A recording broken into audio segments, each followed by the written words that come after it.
Dobro večer, dobrodošli još jedan na jedan, dragi gledatelji. Anar Imanov, njegova ekscelencija, veleposlanik Azerbajdžana u Republici Hrvatskoj sa nama. Dobro večer, dobrodošli. Good evening. Hvala vam na vašem vremenu. Znam da ste imali prošli tjedan putovanja, da ste prepun posla i zato vam hvala što ste došli u našu emisiju.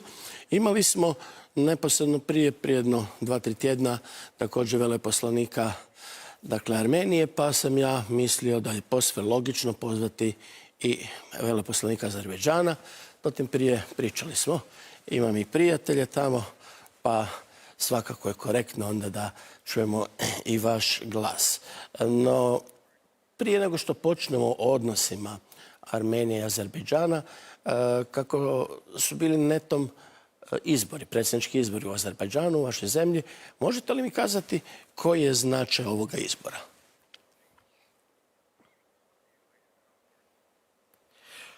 First of all, let me express my gratitude to you for arranging this interview and giving me chance to make acquainted the audience of your TV program with issues which are important for my country, Azerbaijan, and processes which are going on in South Caucasus region. So, answering your question, I want to say that the present elections which have been held in Azerbaijan on 7th of February are of a great significance for my country. First of all, because first time in our, let's say, new post-Soviet history, elections have been held on entire territory of Azerbaijan.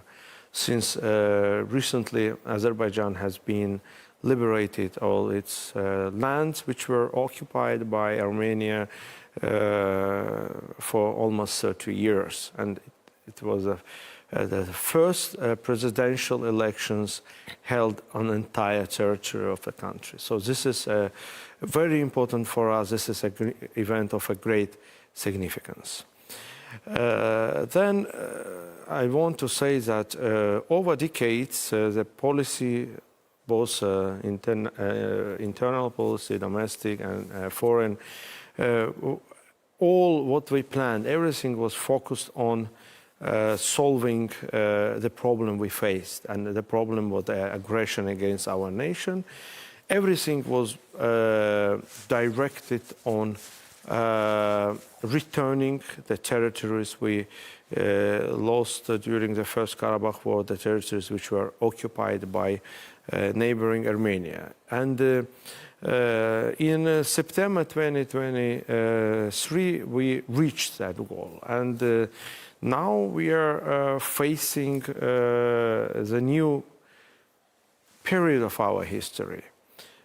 So there is a period of rebuilding, reconstruction, setting new goals and moving towards those goals. And in this a special period of our history, a special time for our nation, these elections are, of course, very important.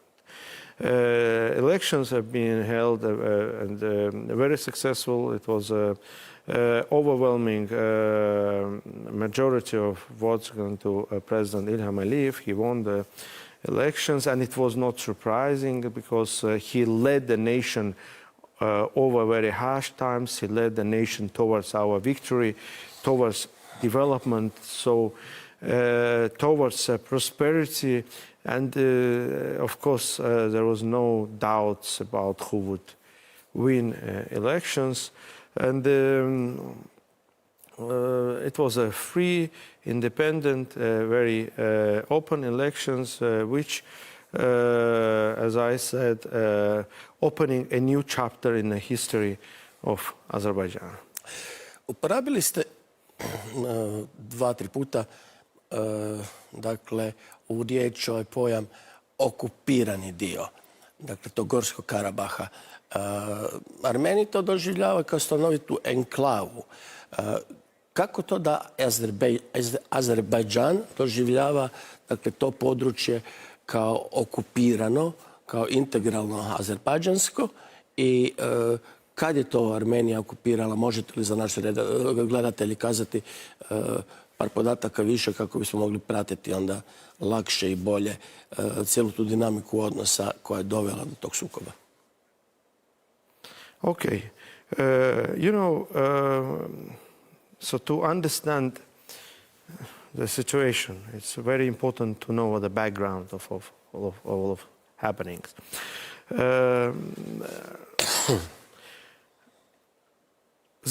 When Azerbaijan joined the Soviet Union, there was no territory called Nagorno-Karabakh Oblast or whatever. There was a Karabakh region of Azerbaijan in 1920 when Azerbaijan lost its independence and later on when it joined the Soviet Union. Then there was a massive relocation of Armenians by the Soviet leadership, by Moscow, to our lands and to the Karabakh region of Azerbaijan.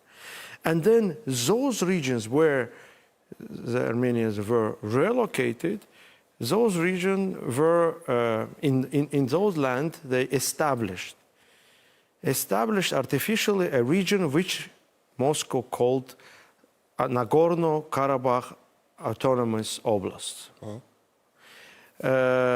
And that region was a part of Soviet Azerbaijan, still, of course, for many decades, but it was an autonomous oblast. So autonomy doesn't mean independence. So they had a chance to learn their language, to implement their cultural rights, Armenians living there, etc. Before the collapse of Soviet Union in 1980s, Armenians started to claim independence. And the war started. The war started as a result of which Armenia, using external support, occupied that region. And not only that region, but also 7 surrounding regions, surrounding provinces of Azerbaijan, where Armenians never lived, expelling about 750,000 Azerbaijanis from those territories. So it was about 250,000 Azerbaijanis were forced to leave Armenia, and about 750,000 were forced to leave those territories. A lot were killed, a lot were injured and became IDPs. So when we say that our land occupied, it was clearly occupation. And what is very much important that it was there was a legal base. It was acknowledged by international community fact of occupation, because in 1993, when the process of occupation was going on, United Nations Security Council adopted 4 resolutions which clearly mentioned that this is a territory of Azerbaijan, it is occupied by Armenians, and those resolutions demanded, important, urgent, unconditional, and full withdrawal of Armenian armed forces from Azerbaijani territories. So it was a clear position of United Nations Security Council on the fact of occupation. Unfortunately, those resolutions left on the papers. They were never implemented. So sometimes you see that they were, there is international law, and implementation of international law depends on a decision of big nations. It is unjust, it is unfair, but this is how it is. Upravo ova situacija je, vaša ekscelencija, dopustite mi da malo sad proširim stvar, me nagoni da se zapravo na neki način ispričam. Iz turske ambasade, iz turskog veleposlanstva dobio sam jedno krasno pismo šefa, dakle, odpravnika poslova, u kojem mi objašnjava kontekst iz 1915. Ja sam upotrijebio dosta snažnu riječ govoreći u emisiji sa veleposlanikom Armenije o genocidu iz 1915. Mnogi o tome govore, ali u kontekstu tog obrazloženja zaista je možda sretnije kazati stradanje, veliko stradanje armenskog naroda i pustiti diskusiji znanstvenicima da donesu tu presudnu ocjenu, tako da, evo, na intervenciju turskog veleposlanstva, a i u kontekstu ovako širih objašnjenja stvari koje mi možda ovdje nedovoljno razumijemo, jer ih i povijesno nismo učili u toj mjeri da bi ih svatko odmah razumio, sam bio dužan to kratko objašnjenje i na neki način i ispriku zbog tako snažnog izraza. Ono što još samo ukratko vas želim pitati kod tih nejasnoća. Stekao sam dojam da postoji još jedan veliki prijepor. Veleposlanik Armenije je rekao da Azerbajdžan danas cijelu Armeniju zove zapadni Azerbajdžan. Da uopće ne uvažavate njihovo postojanje. Je li to istina? Okay, well, first of all, about what you said, so-called genocide in 1915, which Armenians claim that Ottoman Empire committed against Armenians living in Ottoman Empire. It was a First World War.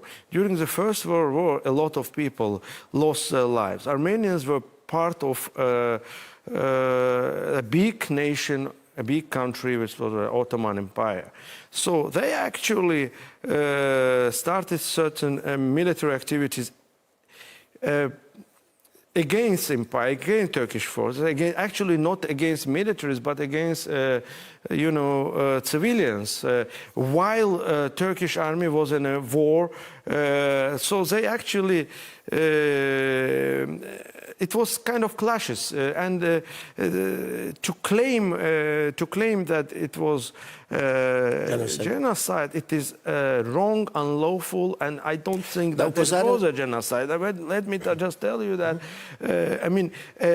Armenians killed not less civilians during those clashes than Turks killed militaries of Armenians. Then Turkish position was very clear about that. So if you claim that there was genocide, let's open all archives. Let's open archives of which are in Turkey, in other capitals, European capitals, and see.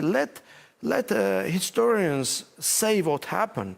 But Armenian side refuses to even discuss the fact that what happened. They just say that it's happened and that's all. So that's why, without any proof, without any evidence to say that it's happened, yes, there were killed people of many nations lived in Ottoman Empire, including Turks and Kurds and etc. So that claim is, I think, it is false and unlawful. And another question was about. Riječ je o tome da Azerbajdžan danas naziva Armeniju zapadnim Azerbajdžanom, da niječete njihovo postojanje. Okay, well, Azerbaijan position is very clear. Azerbaijan recognized territorial integrity of Armenia as long as Armenia recognized territorial integrity of Azerbaijan. So why we call some territories which are now considered as a territory of Armenia as a Western Azerbaijan, because, there is a clear fact. There is a clear fact. In 1918, Azerbaijan, after collapse of Russian Empire, became independent. And the independence of Azerbaijan was recognized by a Paris Peace Conference in 1920. In 1920, with a map attached, and on that map, some lands which are now part of Armenia, they actually belong to Azerbaijan. But later on, Soviet leadership, when we became a part of Soviet Union, Moscow decided to give those lands to Armenia. But today, by the way, 100,000 of Azerbaijanis were expelled from those lands, and a lot of cultural and religious and historical monuments, actually our heritage was completely destroyed there.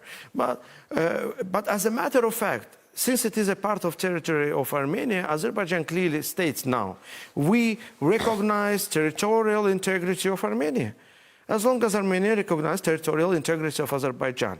And after the war, since, I mean, we switch from topic to topic, so let me tell you that the occupation of our land lasted for almost 30 years. And in 2020, Azerbaijan, during the 44 days of Second Karabakh War, or how we call it, patriotic war, we liberated our territories.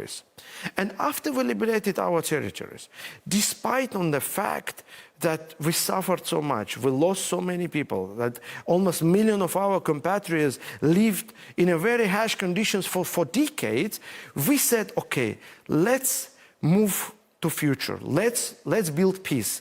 And we, Azerbaijan, actually offered a peace treaty, and based on five principles.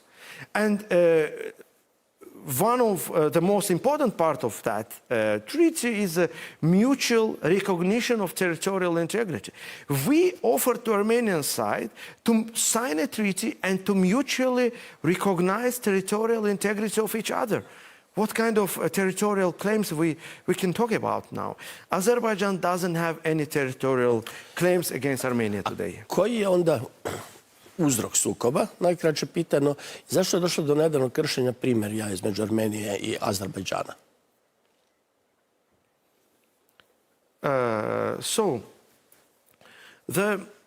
As I said already, the cause of conflict was territorial claim our neighbor Armenia against Azerbaijan. So, after collapse of Soviet Union, again, with external support, Armenia occupied, as I said, Karabakh region of Azerbaijan and surrounding 7 regions, expelling, ethnically cleansing 750,000 of Azerbaijanis from those lands. So, for decades we had negotiations, which led to no result. And the main reason why there was no result, because the key stakeholders, key international players, they didn't push Armenia to implement the UN Security Council resolutions, which were clearly saying that Armenian armed forces had to be withdrawn from our lands. So, in 2020, during the war, we liberated our territory. We liberated, but by the way, it's a similar situation like Croatia had during its war in the 90s here. So some territories remain. We didn't enter to some territories in Karabakh. Armenians continued to live there. And Russian peacekeepers entered there.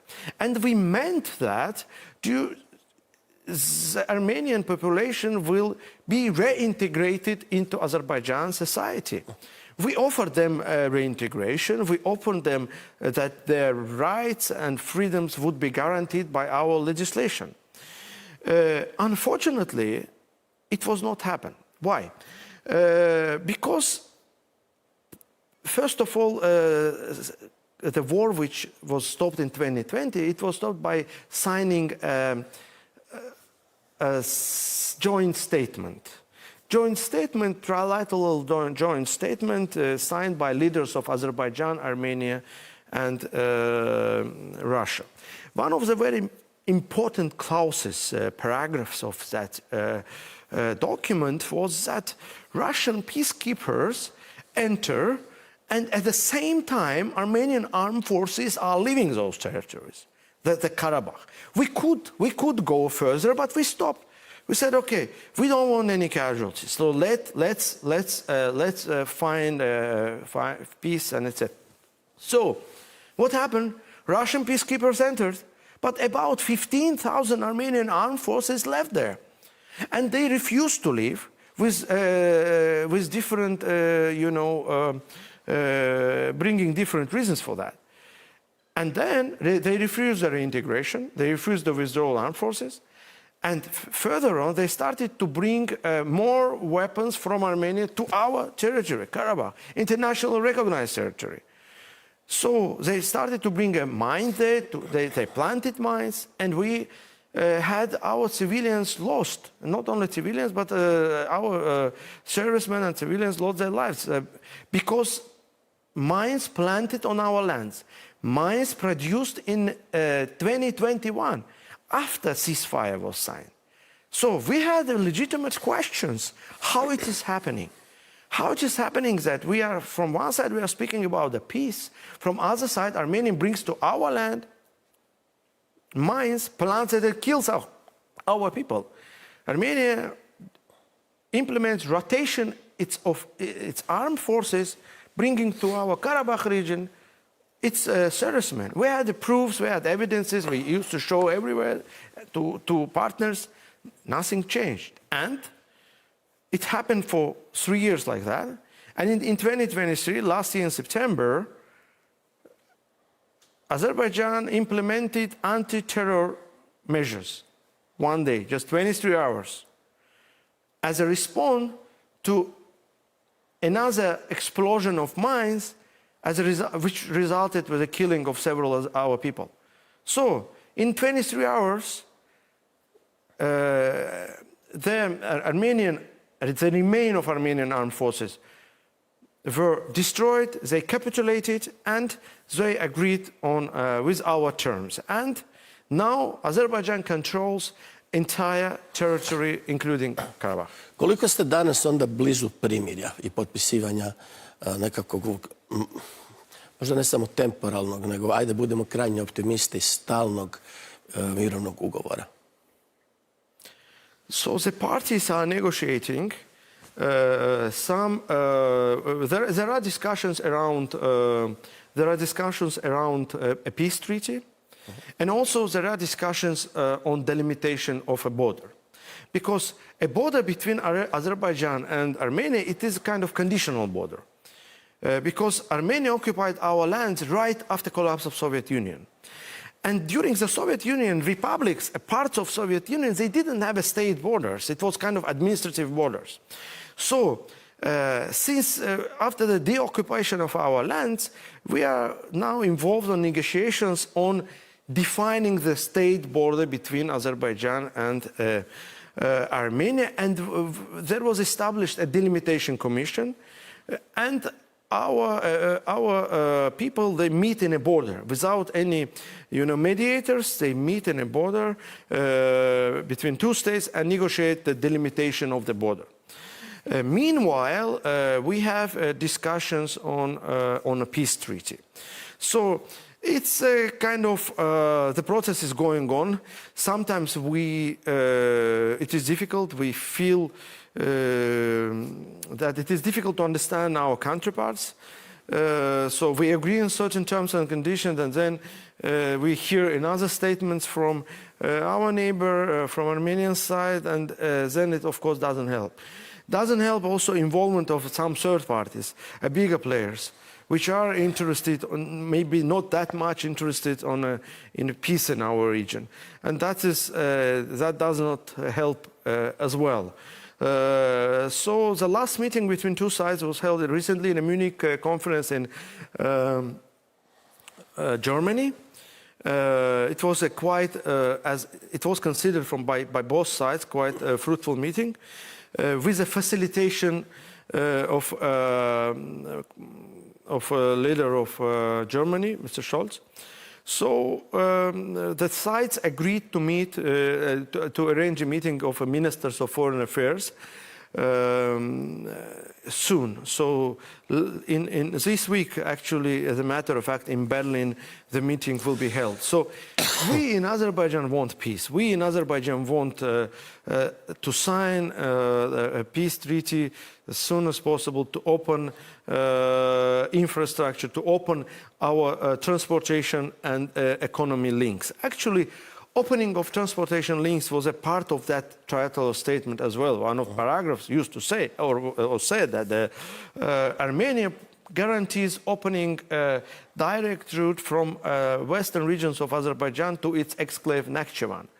So unfortunately, Armenia failed to implement its commitment. So all transportation lines are still closed, but we do want and we do hope that transportation links in our region will be open, and it will definitely benefit to economic development of all nations of our region.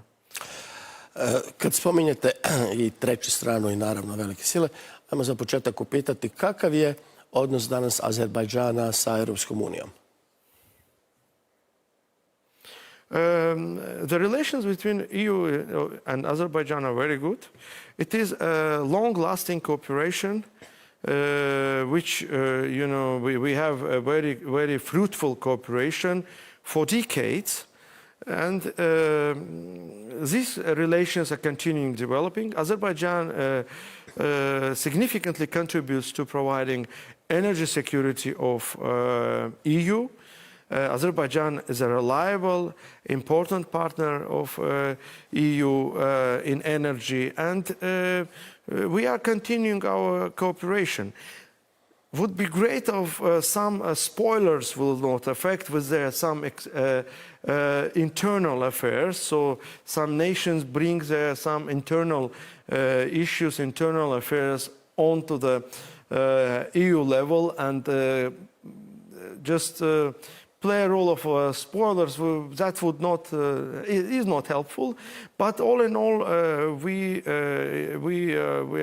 are happy with cooperation with between Azerbaijan and EU, and we would like to further deepen these relations. Also, Azerbaijan supports the initiatives of Mr. Michel on Charles Michel on his facilitation of negotiations between Azerbaijan and Armenia. Ne mogu naravno ne pitati i o tome kakvi su odnosi Azerbajdžana i Hrvatske. Počnemo recimo, ajmo sa ovim ratnim stvarima. Prvo, kako smo mi imali, sami ste spomenuli Domovinski rat, dakle rat 90-ih. Imamo tragično, jer mnogi su naravno stradali, iskustvo miniranja i mi. I upravo iz našeg iskustva razminiranja, kakva je suradnja recimo u tome?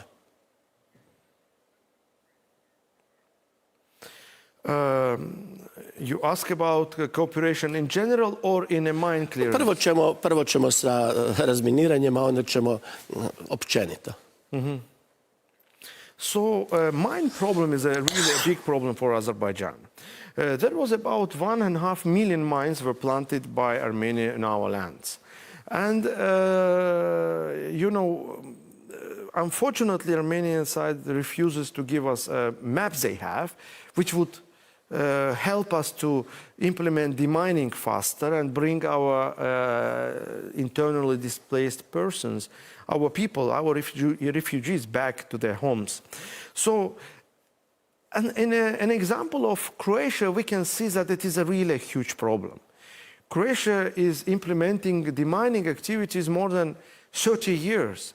And only now it is close to finalizing of those activities. So many lives lost, so many efforts, so many financial and manpower was put on solving this a huge problem.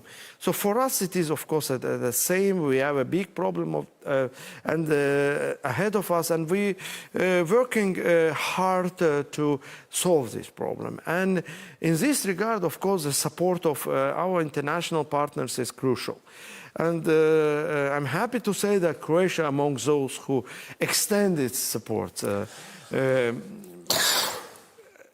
expressing its will to share its experience of demining with Azerbaijani partners. That's great. I'm on behalf of my nation, I want to express gratitude to our Croatian friends and partners, and especially to Mr. Prime Minister Plenković for providing a special, dogs which are involved on demining activities as a support to Azerbaijan. It is good. it is important. We appreciate that. Looking forward further work with our friends in Croatia on demining activities. One of four foreign companies involved on demining activities on the ground in Azerbaijan is from Croatia. And Croatia has more than 40 companies in this field, so there is a big potential.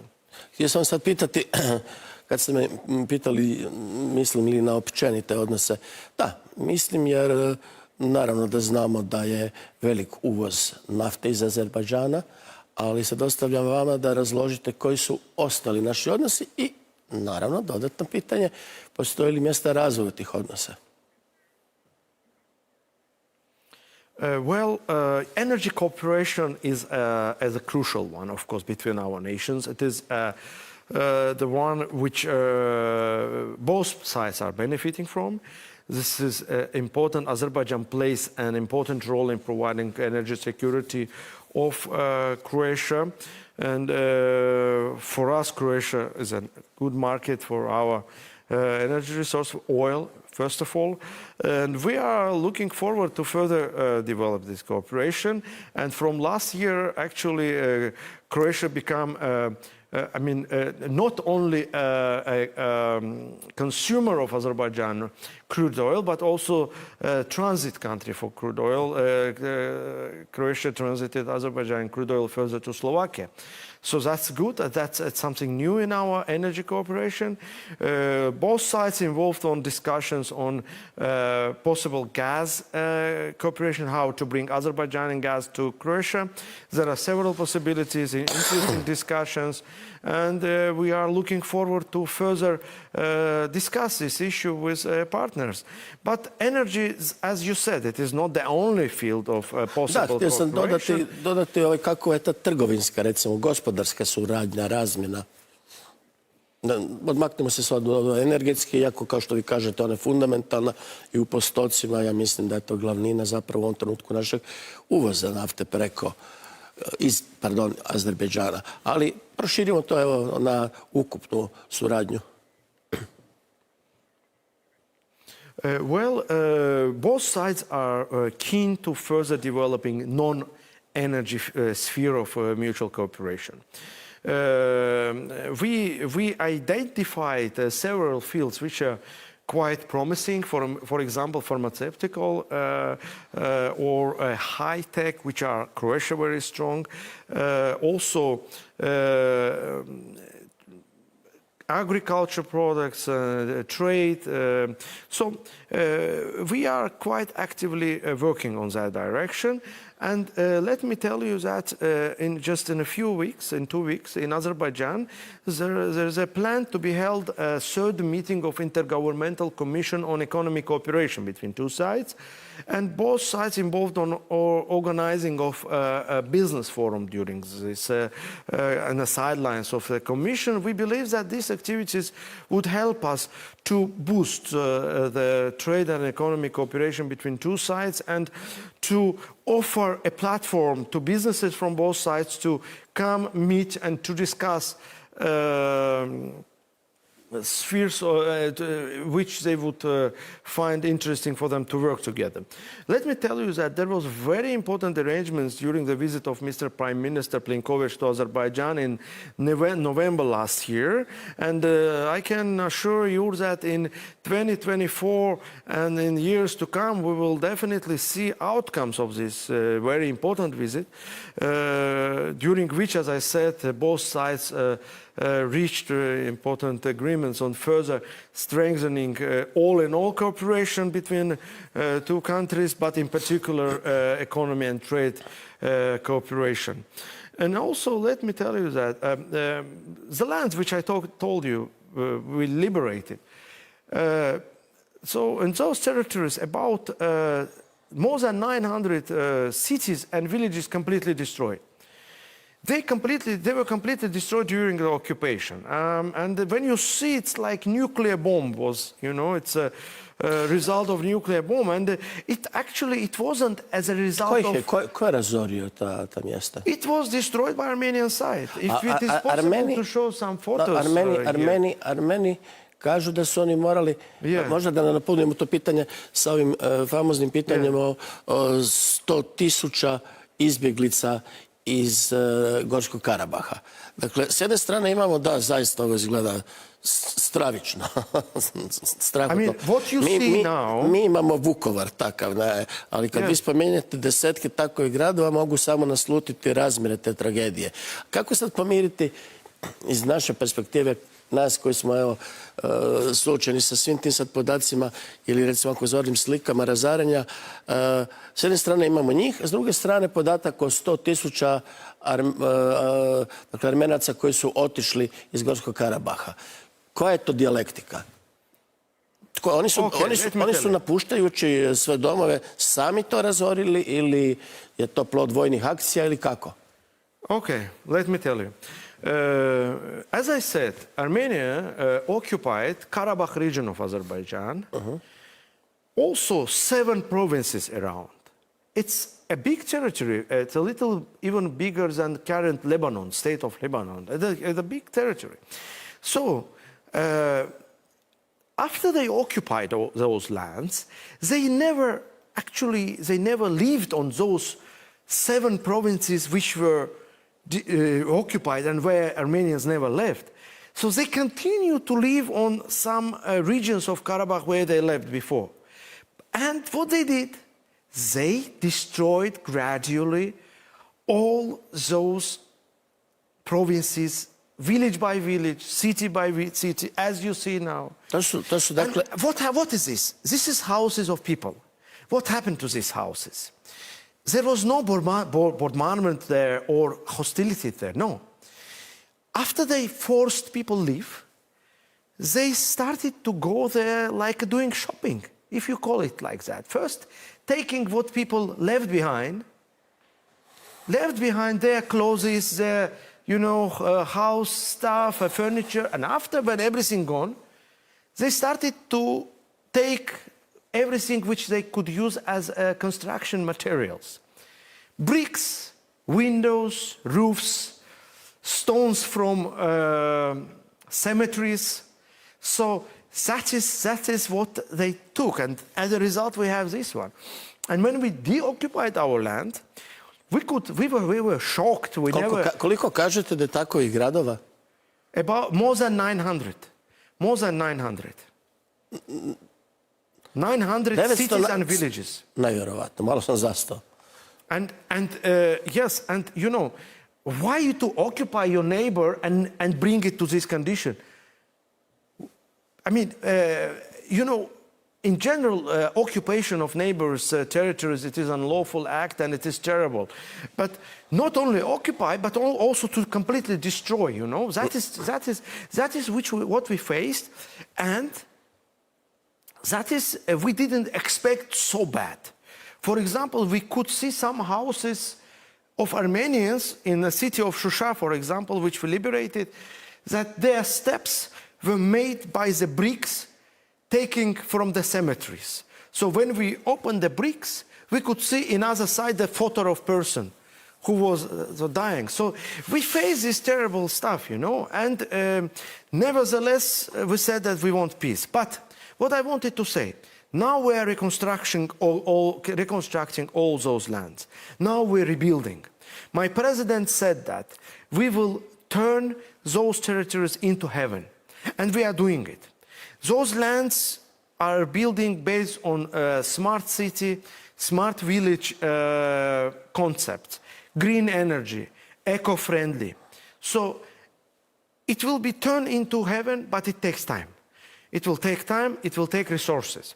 But gradually, we are already bringing our people back, and we are restoring those lands. It means that there is a big possibility for companies around the world to come and work. For us, first of all, are welcome companies from the friendly countries. Croatia is a strategic partner of Azerbaijan.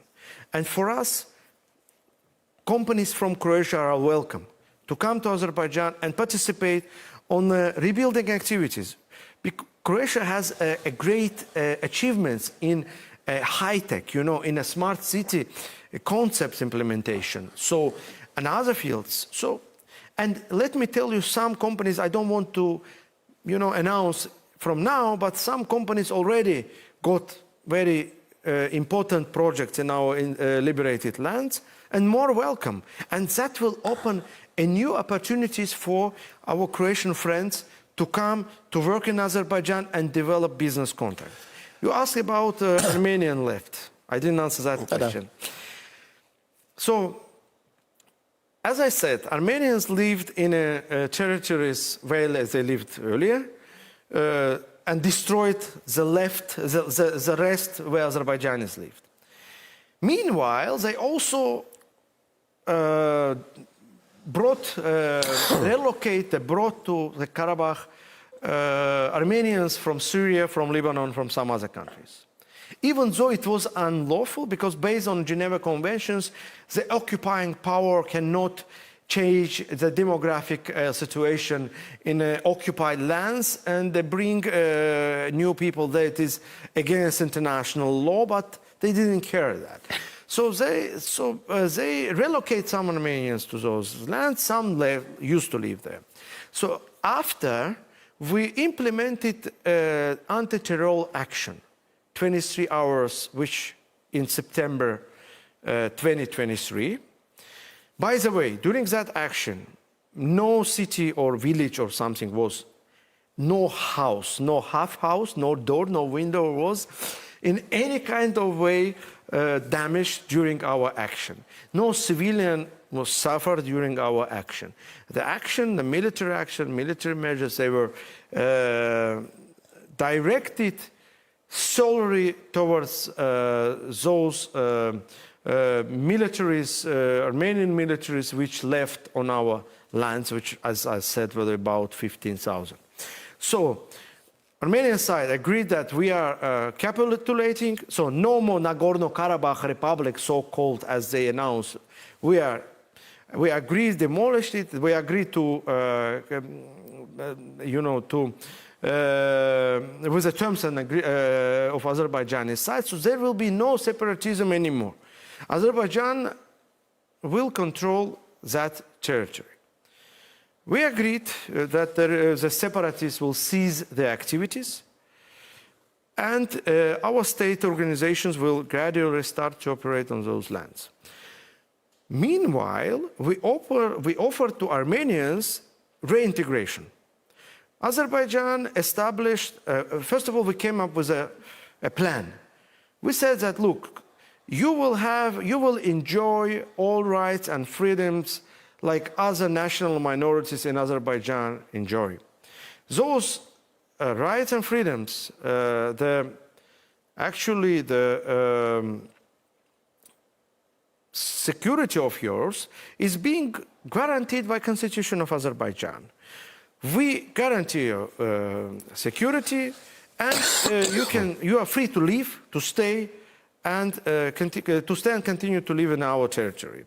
Also, we came up with some certain plan. For example, by participating in municipal elections, they had the right to choose their representatives and to, to implement by that the local kind of a local governance, or they could be a part of local police and to participate in providing local security and etc.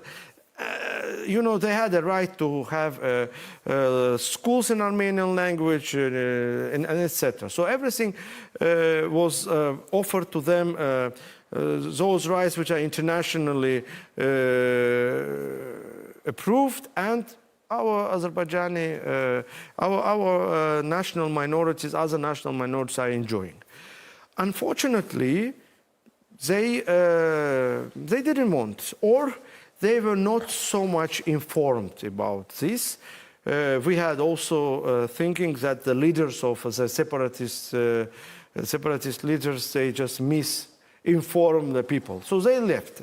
Even though even in the border, our guards were telling to them, guys, you can stay, you're safe and sound. Well, even after they left, Azerbaijan set up a website which called Reintegration.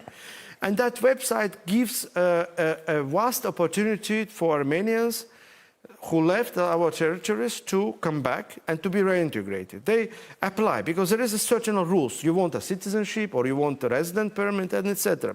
Those who were not involved on crimes against our people, but there were some crimes. And by the way, I want to say that today is 26th of February, and exactly on 26th of February, 1992, Armenians committed genocide, but on our lands, killing hundreds of people and children and women, and in one of the cities, towns in Karabakh, the town called Khojali. So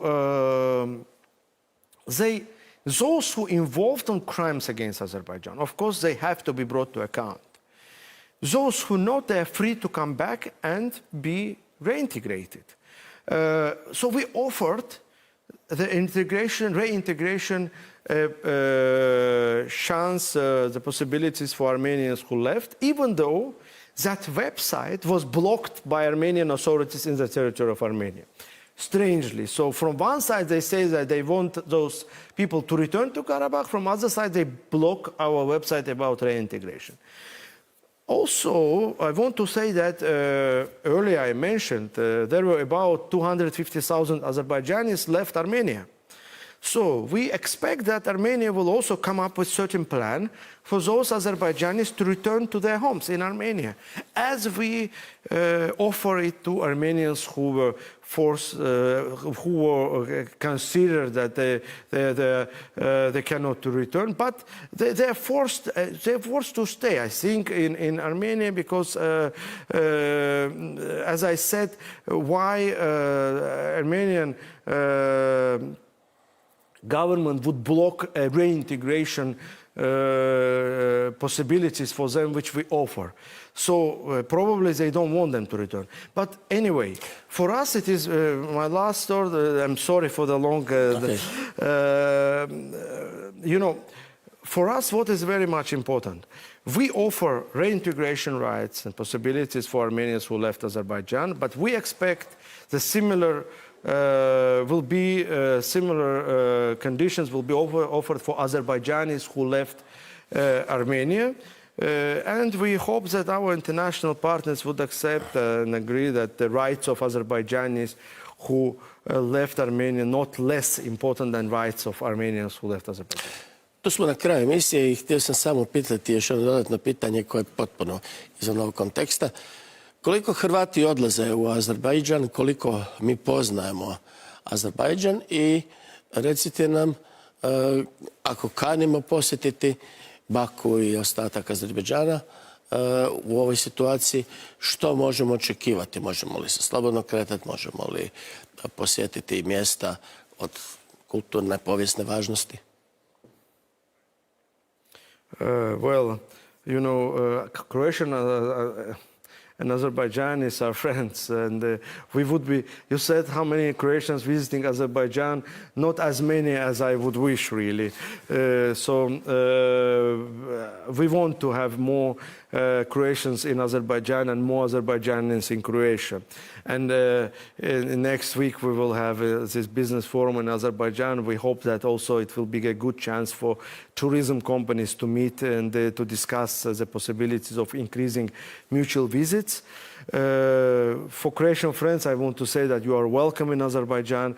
I want to say that this is a country where you will enjoy a great food. You will have a chance to be acquainted with a very rich culture and historical sites. And the capital, Baku, it's a kind of a mix of Eastern, West, and definitely nice place to be. So there are no any obstacles for traveling to Azerbaijan. There is an e-visa application, very easy to get a visas to Azerbaijan, just in 3 hours or 3 days, depending on your plan. Otherwise, you can also visit our embassy to get your visas. And you're free to go, to travel to Azerbaijan. Please come, and definitely you will enjoy your visit to my country. Thank you. Hvala vam lijepo na tom pozivu, hvala lijepo na vašem vremenu, hvala vam na dolasku u ovu emisiju i nadam se da smo vam pružili mogućnost da u potpunosti eksplicirate svoju poziciju, svoje stanovište. Hvala još jednom i do nekog drugog susreta. Doviđenja. Hvala lijepo što ste bili sa nama. Gledajte nas naravno i sljedećeg utorka, a do tada doviđenja.